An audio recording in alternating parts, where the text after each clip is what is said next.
नमस्कार, आप देख रहे हैं हमारा समाचार और मैं हूं आपके साथ दिव्या शेखावत। आगामी 27 जून 2025 को रिलीज होने जा रही बहुचर्चित feature film the Gyanvapi files tailor murder story को लेकर आज जयपुर के होटल संडे इन 22 गोदाम सर्किल में एक प्रेस कॉन्फ्रेंस एवं मीडिया इंटरेक्शन सेशन का आयोजन किया गया। आपको बता दें कि फिल्म निर्माता हमें जाने और निर्देशक भारत एस श्रीनेत की मौजूदगी में इस आयोजन की कहानी बताई गई। आपको बता दें कि शोध और सामाजिक संदेश को लेकर विस्तार से चर्चा की गई।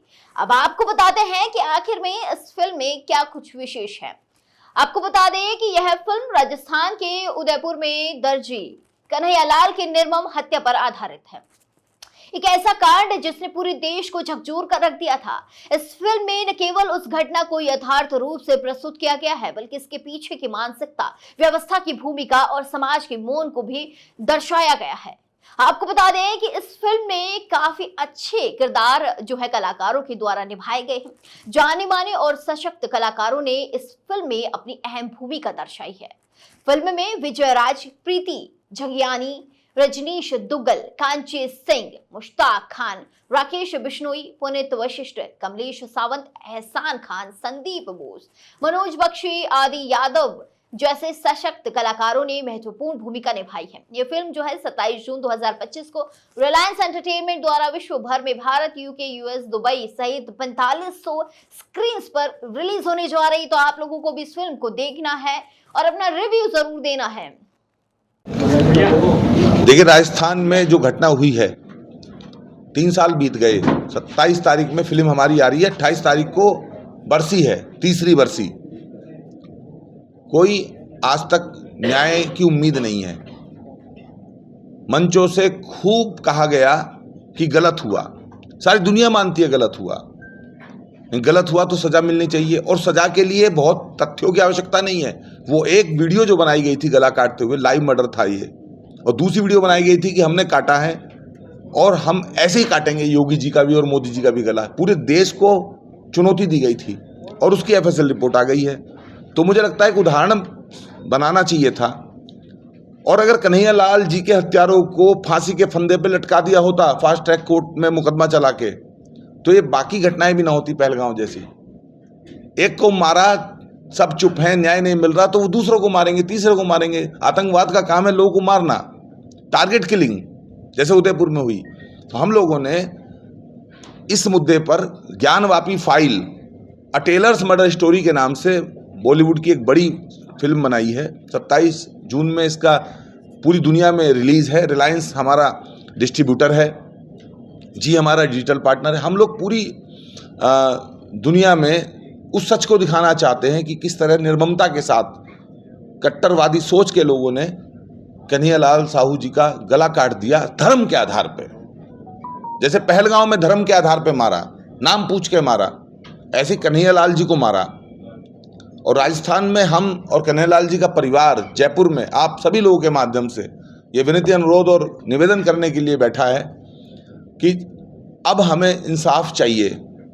हमारे मुद्दे को जिंदा रखिए, हमारे दर्द से जुड़िए और ज्ञानवापी फाइल को देखिए। जो घटा है, घटित हुआ है, वो सब कुछ फिल्म के अंदर है। राजस्थान का दायित्व है, पूरे देश का दायित्व है कि कम से कम जैसे छावा लोगों ने देखी और पता चला किस तरह से जुल्म हुआ है संभाजी महाराज पे। कश्मीर फाइल ने दिखाया कश्मीरियों पे जो जुल्म हुआ था, ऐसे ही जो जुल्म हुआ है कन्हैयालाल जी के परिवार पे। और ज्ञानवापी विवाद जो है, जो नुपुर शर्मा के बयान को किस तरह से पेश किया गया, वो तमाम चीजें आप देखिए। और एक थॉट जो है कि हम तो घर में घुस के मारेंगे, उसको पहचानिए वो कौन सी विचारधारा है। तो उसको अवेयर करने के लिए देश को हमने ये प्रोजेक्ट तैयार किया है। और हम राजस्थान से यही अपील करते हैं, पल्ला फैला के आज राजस्थान से कहने के लिए आए हैं, परिवार के साथ, इनका परिवार भी आया है, कि सब तमाम लोग इसको देखिए, सराहिए। और ये कोई कॉमर्शियल एंगल नहीं है। मैं बताना चाहता हूँ मीडिया को कि एज ए फिल्म प्रोड्यूसर मैं इसलिए देखने के लिए कह रहा हूँ कि मुझे कमाई होगी। मैं छावा का पैसा नहीं गया होगा संभाजी महाराज की वंशावली को, कश्मीर फाइल का पैसा नहीं गया कश्मीरी पंडितों को, लेकिन मेरा जो फिल्म का 25% हिस्सा है वो मैं इस परिवार को दूंगा। ये मेरा कमिटमेंट है। और इसलिए नहीं कि उनका दर्द कम कर देगा पैसा, इसलिए ताकि स्टेब्लिशमेंट हो सके और एक परिवार जो देश के बीच में अकेला खड़ा रहा रोता हुआ, उसको लोगों ने मंचों से जिक्र किया, लेकिन न्याय नहीं मिला है, उसके परिवार को मदद हो सके। 100 करोड़ चाहेंगे एक परिवार की मदद करना तो हो सकती है, और अगर हम अपनी बारी का इंतजार करेंगे कि हमारे पिता का गला कटेगा तब हम रोएंगे, हमारे चाचा का गला कटेगा तब हम रोएंगे, तो कुछ नहीं हो सकता है। कभी मुर्शिदाबाद में मारे गए, अब कभी उदयपुर में मारे गए, कभी दिल्ली में मारे गए डॉक्टर नारंग के रूप में, कभी लखनऊ में मारे गए कमलेश तिवारी के रूप में, अब फिर मारे गए पहलगांव में, फिर मारे जाएंगे। इसलिए अवेयरनेस का हम काम कर रहे हैं और राजस्थान की जनता से अपील कर रहे हैं कि हमारा साथ दो। पहला सवाल कुछ न्याय मिल जाता है उनको फिल्म रिलीज होने से पहले, तो उस पर आपकी क्या प्रतिक्रिया होगी? अच्छी बात है, मैं तो अगर आज ही हो जाए, आज ही कोई आदेश आ जाए दिल्ली से कि इनका मुकदमा फास्ट ट्रैक में चला जा रहा है। फास्ट ट्रैक में अगर चला जाएगा तो वो 10 दिन में डिसाइड कर सकते हैं, 30 दिन में डिसाइड कर सकते हैं, 100 दिन में डिसाइड कर सकते हैं। ऐसे उदाहरण हुए हैं। मध्य प्रदेश में एक बलात्कार के मामले में 7 दिन में फास्ट ट्रैक कोर्ट ने सजा सुना दी थी फांसी की। ऐसे उदाहरण है देश के अंदर जहाँ 7 दिन में फांसी हुई है, 10 दिन में डिसीजन हुए हैं, ऑन द स्पॉट भी हुए हैं। रामपुर में अजयपाल शर्मा एसएसपी थे और एक बच्ची का रेप हुआ तो उन्होंने उसको गोली मार दी एनकाउंटर में, उन्होंने अपने 2 सिपाहियों पर गोली चलने का इंतजार नहीं किया। ऐसे मामले हुए हैं। तो हमें तो लगता है कि अगर सरकार चाहेगी, पुलिस चाहेगी, कोर्ट चाहेगी तो इनको न्याय मिल ही जाएगा। और सरकार भाजपा की है, केंद्र में भी और प्रदेश में भी। आपने तो बीजेपी की बात की है, पहले भी इस तरह की फिल्में आई है, छावा हो, कश्मीर फाइल हो, उनको बीजेपी सरकार ने मतलब प्रोत्साहन किया है, टैक्स फ्री किया है। तो आप किस तरह की उम्मीदें लगाते हैं मोदी जी से या बजरंग जी से? देखिए, हम टैक्स फ्री की उम्मीद नहीं लगा रहे हैं। टैक्स का पैसा सरकार को चला जाए, हमसे भी सरकार को कुछ चाहिए, हमारी कमाई भी लेना चाहती है तो ले ले। हमने तो 25% का वादा इनसे किया हुआ है, और जो हमारी कमाई हो अगर वो चाहते हैं कि पहलगांव के पीड़ितों को दिया जाए तो उनको दे दे। हमें टैक्स फ्री नहीं करानी है किसी भी सरकार से। टैक्स सरकार ले ले, एंटरटेनमेंट टैक्स भी सरकार को ही जाता है, लेकिन इनको न्याय दे दे। हमें 2 रुपए कम बचे चलेगा, हमारा 20% टैक्स एंटरटेनमेंट में चला जाए चलेगा, इनको न्याय मिलना चाहिए। हम आंख खोलना चाहते हैं देश की मूवी के जरिए।